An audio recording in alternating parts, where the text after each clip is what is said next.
it seems like at the moment that there's a line of defenders, there's a line of midfielders, and there's a line of forwards. The only person that's actually getting beyond sometimes is Marcelo. Danny Carvajal, they haven't possessed it down that right side enough for him to do it. And when they do, Ronaldo's out there, that closes the space down. So I think, hopefully, if you look at this Real Madrid side, you think when Bale comes back, hopefully that extra bit of pace and guile, ability to run off the ball is going to add a little bit more to this team. But having said that, Isco is so capable a player and has the ability to play in between lines. And to me, they haven't had that for a while.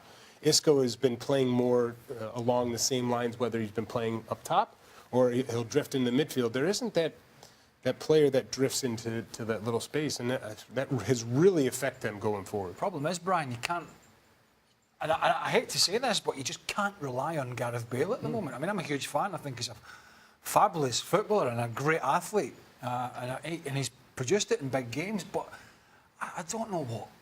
He just seems to have these ongoing issues, and we've all been there.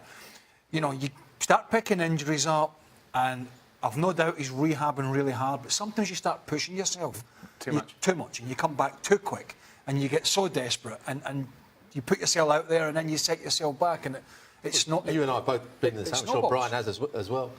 You actually become tense when you start coming back. You're frightened of getting that another injury, not because you're frightened of a tackle or you're frightened of making the run.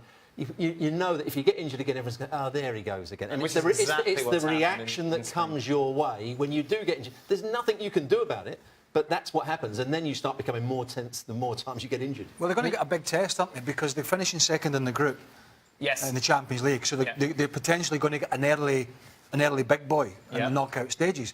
And that's going to be do or die. I mean, whether they come back in La Liga from that deficit remains to be seen. It's unlikely. So they're kind of, I think, putting all the cards probably on retaining the Champions League, for the third time? Which would be amazing. But it looks a long shot at the moment. And the fact of finishing second in the group, I mean, they're going to get potentially one of the big teams. And that's going to, we're then going to find out if Zidane is going to be able to get this side motoring again. Sunil Gulati will not be running once again for US Soccer president. This has come as a big surprise, isn't it, Brian? Yeah, I'm very surprised. You know, I, for one, thought if he wanted to run, he probably would be re-elected. I think what it shows is he's actually taken a step back and thought about not only the process of running again, and probably is actually taking a chance to see who he is going to support. Whoever he supports is going to have a big draw. But I think at this point in time, it's also a period where we can say, talk about the good things that he did do for U.S. soccer. And from when he took over to this period, the infrastructure of the United States Soccer Federation is 100 times better.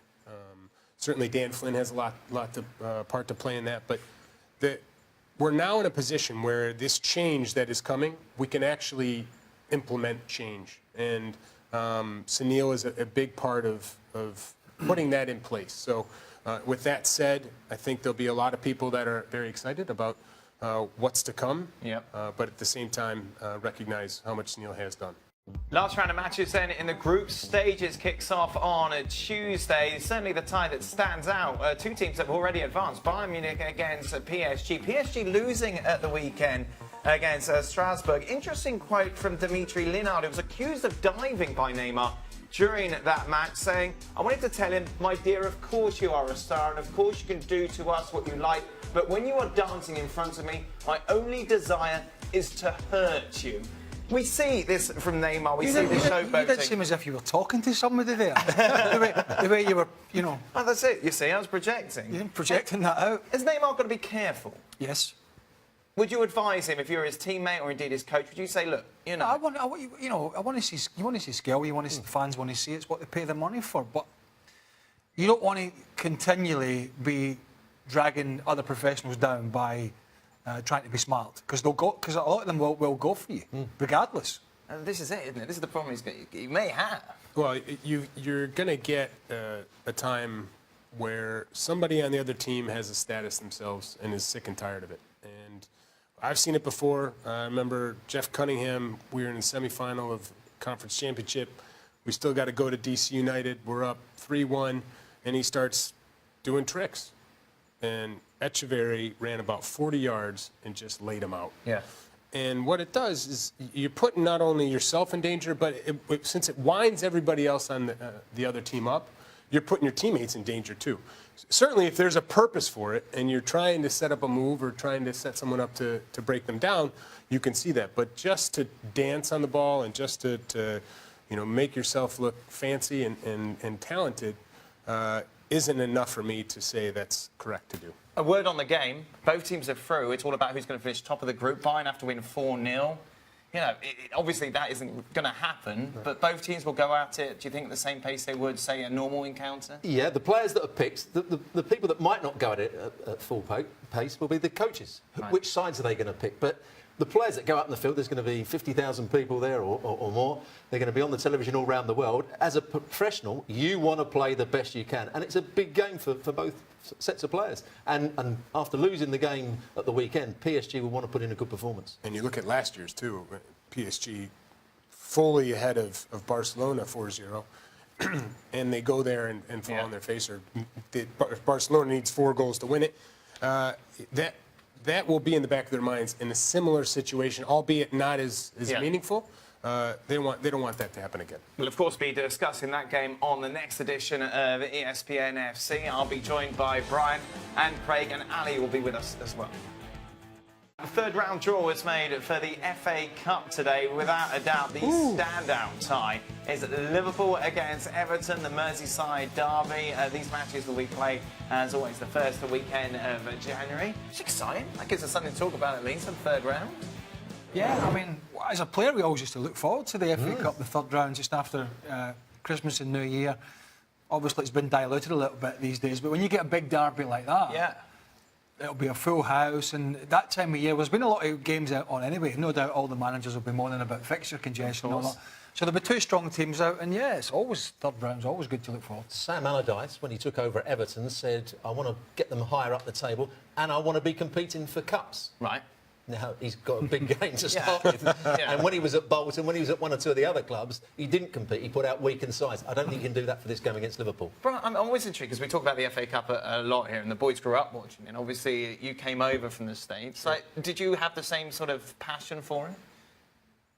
I didn't have the same sort of passion. I sort of understood it and knew that there was this great passion for it from the players. And it's contagious to players that aren't from England. You also get the opportunity, and it was this way for me, is the players that weren't necessarily starting every game. Yep. This is an opportunity for them to then try and stake a claim. So I agree with Robo here that is not going to be the case for the Liverpool-Everton game, because I imagine you put a weakened side in that, and your fans are not going to be happy. All the Italian boys that came to Chelsea when I was there, they loved it.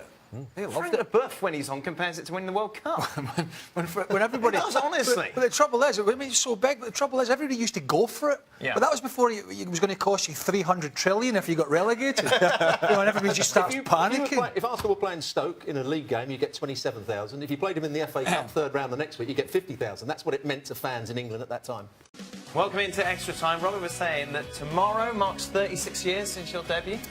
Yeah. Who were you playing for? I was playing for Arsenal against West Ham at Upton Park. West Ham were top of the table, Arsenal were third. Arsenal won the game by 2 goals to 1.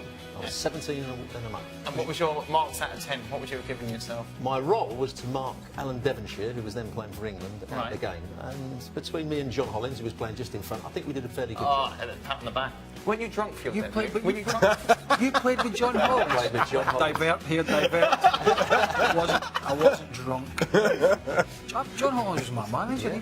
He was 38, I was 17. There is a story. I know, I heard the story. I wasn't drunk. It just so happened. On your debut, you were drunk? No.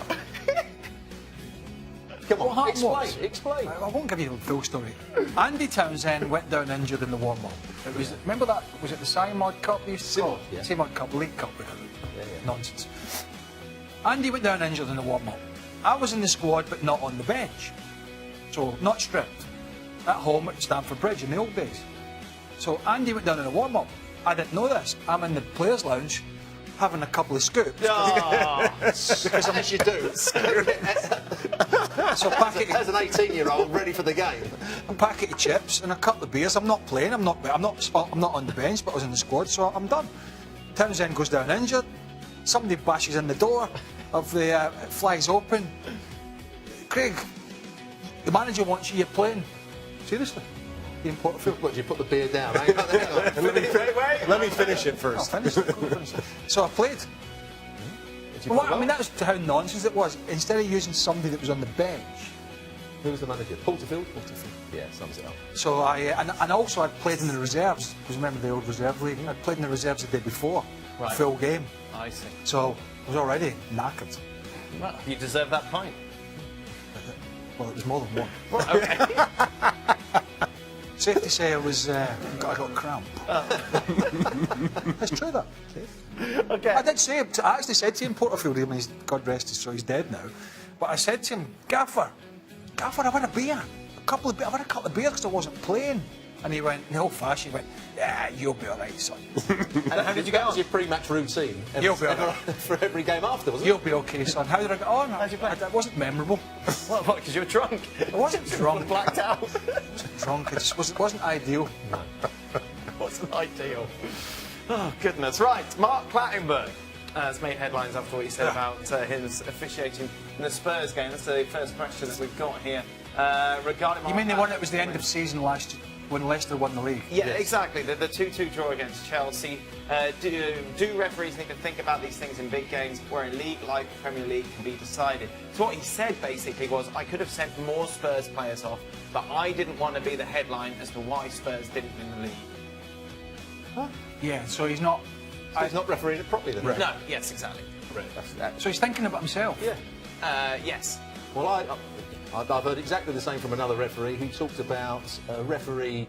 Remember that Leicester versus West Ham game when he sent Vardy off for diving? Yes, John Moss. And there was a big. But one of the other referees, I won't mention, I was with, and he says that he didn't handle the game very well. He shouldn't have sent the leading striker off, at home in front of 30,000 people when they're going to win the league. You send him off if you think it's right to send him off. So I asked him, so you're telling me you wouldn't have... He said, no, because it would have made the game difficult for me. That's how referees are. It seems outrageous. A strange thing to admit. Like, I'm not sure what you're gaining by it. Yeah, that's crazy. I don't understand it. So how many times do we hear from referees, I call the game, I call what I see? Well, I think right now we're hearing that that's not necessarily the case. So, Yeah.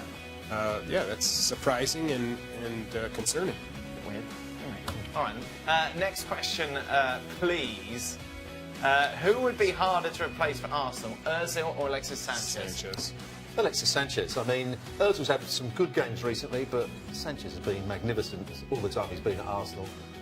He's that dynamic player that makes them, I think, just have that little bit of extra creativity. He'll be the hardest player to replace. Yeah. Nod, right. Final one is about your weight, Craig. Does the temporary set, not unlike the couch, also make Craig look a little heavy, or is it just my lying eyes? That's harsh. No, because because on your couch everything was on show, wasn't it? Judge for yourself. Like the table, obviously. I think But you can't hide it in the face, can you? Well, I've got... Is that why the beard's... Is that what's going on? All right, so I have a beard and I'm trying to hide the fact that I'm fat. I sit behind the desk, I'm trying to hide it. I mean, I'm 6'1", I'm not exactly fat. I need to drop a little bit of weight, I understand. I'll put it one way. Brian left his jacket here for a couple of months. By the way, I didn't leave it. I asked him if I could put it in the closet. But today I found out he actually thought that I was just leaving it for the day. Yes. I used it a couple of times, and I had absolutely no problem getting it on and fastening the button. He had to re-sew the buttons on today before he wore That's all I'm saying. That's all I'm saying. I've seen pictures, and you look pretty sharp. Exactly. I wore his jacket. I'll leave it again for you. And I fastened the button. Wasn't It's a stretch material. This one's a bit of a stretch, I have to say. Right. But I think it's just the chairs. Yeah, the chairs. It just got caught up in the back. I don't need to lose a couple of pounds. Not as much as Nico. Craig, don't go all sensitive on us. I'm not sensitive. I'm not bored. No, not at all. I know what I need to do. Robbo, you're flying back tomorrow. Have a lovely time. I will do. Thank you Kate very much. Winslet going to be with you this time? No, I don't think she is, unfortunately. No, it's not very nice anyway.